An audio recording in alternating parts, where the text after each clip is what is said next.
अस्सलामुअलैकुम वरहमतुल्लाहि वबरकातुहू। जनाब बाबूभाई सोपारीवाला गर्ल्स प्राइमरी स्कूल, कक्षा 8, विषय हिंदी, विषयांक परीक्षा लक्षी पुनरावर्तन।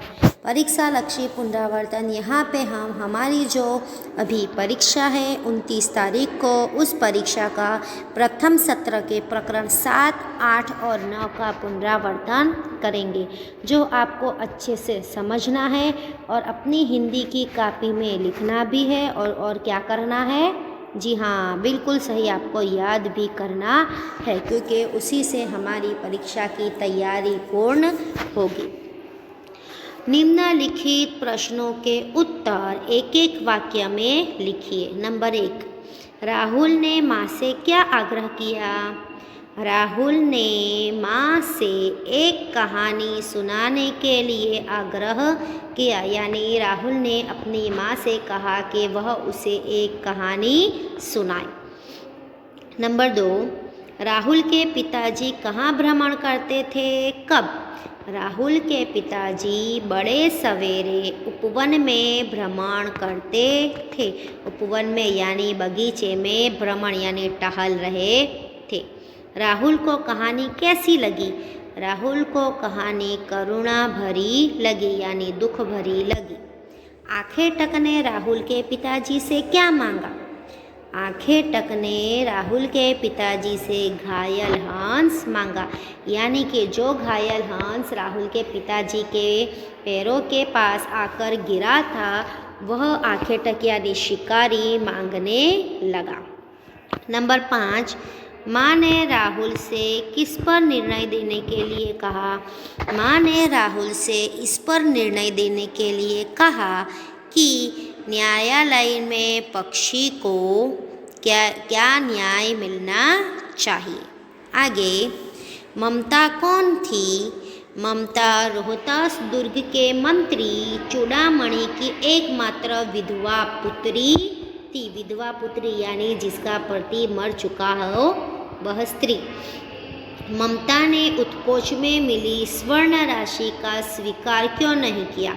ममता ने उत्कोच में मिली स्वर्ण राशि का स्वीकार नहीं किया, क्योंकि उसमें उसे अर्थ नहीं अनर्थ लगा, यानी उत्कोच में मिली राशि एक अर्थ नहीं अनर्थ है, गलत है, इसलिए उसने मना किया। दुर्ग से निकलकर ममता ने कहाँ आश्रय लिया? दुर्ग से निकलकर ममता ने काशी के उत्तर में स्थित एक पुराने स्तूप के खंडहर में आश्रय लिया, यानी पुरानी जीर्ण इमारत के अंदर। ममता की झोपड़ी में आश्रय मांगने कौन आया? चौसा युद्ध में शेरशाह से विपन्न होकर यानी शेरशाह से हार कर शहंशाह हुमायूं आश्रय मांगने के लिए ममता की झोपड़ी में आया। ममता ने किस धर्म का पालन किया? ममता ने अतिथि देव का सत्कार, यहाँ पे देखिए अतिथि देव का सत्कार हमने अवतरण चिन्ह में लिखा है, अतिथि देव का सत्कार करने के धर्म का पालन किया। आगे, हुमायूं ने मिर्ज़ा को क्या आदेश दिया? हुमायूं ने मिर्ज़ा को ममता के लिए घर बनवा देने का आदेश दिया। यह प्रश्नों के उत्तर भी आपको हिंदी की कॉपी में सुंदर स्वच्छ अक्षर में 3-3 बार लिखने होंगे। आगे, निम्नलिखित शब्दों के अर्थ देकर वाक्य में प्रयोग कीजिए, यानी कि हमें यहाँ पे जो शब्द दिए गए हैं हमें उसका अर्थ बताना है और फिर उसका वाक्य प्रयोग करना है। नंबर 1, दुहिता। दुहिता यानी पुत्री, उसका वाक्य है ममता चूड़ामणि की दुहिता यानी पुत्री थी। वेदना यानी पीड़ा दर्द, जिसका वाक्य प्रयोग है औषधि से मेरी वेदना दूर हो गई। औषधि यानी दवा, दवा से मेरी वेदना यानी मेरी पीड़ा मेरा दर्द दूर हो गया।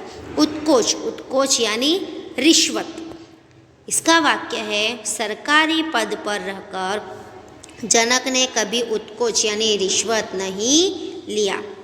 जीर्ण यानी पुराना, फटा जिसका वाक्य है कीमती वस्त्र पहनने वाली महिला जीर्ण वस्त्र यानी कि पुराने फटे वस्त्र पहनती थी। यह भी आपको सुंदर स्वच्छ अक्षर में जोड़ने का ध्यान रखते हुए 3 बार हिंदी की कॉपी में लिखना भी है और साथ साथ याद भी करना है।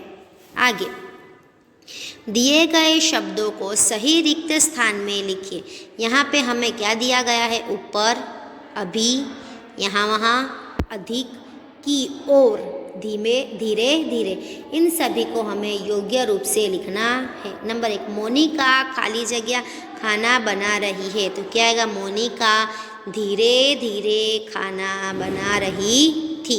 नंबर 2, हवाई जहाज खाली जगह उड़ रहा था। हवाई जहाज कहाँ उड़ता है? ऊपर, तो हम क्या लिखेंगे? हवाई जहाज ऊपर उड़ रहा है। दिन भर यानी दिन भर खाली जगह देखा, दिन भर यहाँ वहाँ देखा।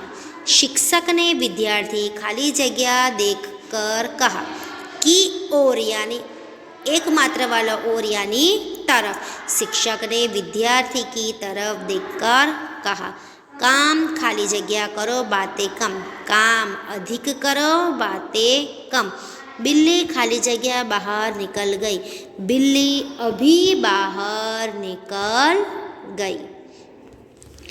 निम्नलिखित मुहावरों के अर्थ लिखकर वाक्य में प्रयोग कीजिए। पहले हमने देखे थे वो अर्थ थे, यही मुहावरे हैं। नंबर 1, हृदय धक धक करना यानी घबराना, जिसका वाक्य है किसी के पैरों की आहट सुनकर चोर का हृदय धक धक करने लगा। बात बढ़ना यानी झगड़ा होना, वाक्य बात बढ़ गई और दोनों में गाली गलौच होने लगी। नंबर 3, तलवारें खींचना यानी लड़ने के लिए तलवारों को म्यान से बाहर निकालना, जिसका वाक्य है बात बढ़ते बढ़ते उनमें तलवारें खींच गई। होंठ काटना यानी क्रोध व्यक्त करना, जिसका वाक्य है पति की बेतुकी बात सुनकर स्त्री होंठ काटने लगी यानी क्रोध गुस्सा करने लगी। यहाँ पे हमने जो वाक्य लिखे हैं वह वाक्य के अलावा अगर आप कोई और वाक्य बना सकते हैं या बनाना चाहते हैं तो आप वह भी लिख सकते हैं। यह मुहावरे और उसके वाक्य भी आपको हिंदी की कॉपी में 3-3 बार लिखना है और साथ साथ याद भी करना है। आगे गला सूखना यानी प्यास लगना, जिसका वाक्य है तेज धूप में चलते चलते मेरा गला सूखने लगा। ब्रह्मांड घूमने लगना यानी चक्कर आना, जिसका वाक्य है कमज़ोरी के कारण उसके सामने ब्रह्मांड घूमने लगा। नंबर 7, भाग्य का खेल यानी जैसा भाग्य में लिखा है वैसा होना, जिसका वाक्य है धंधे में कितने ही लोग करोड़पति बन गए, असफलता भाग्य समझता हूँ।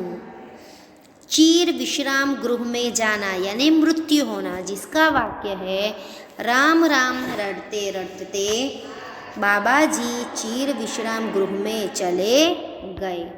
धन्यवाद। यहाँ पे आपको जो भी दिखाया समझाया गया है वो आपको लिखना भी है और याद भी करना है। धन्यवाद।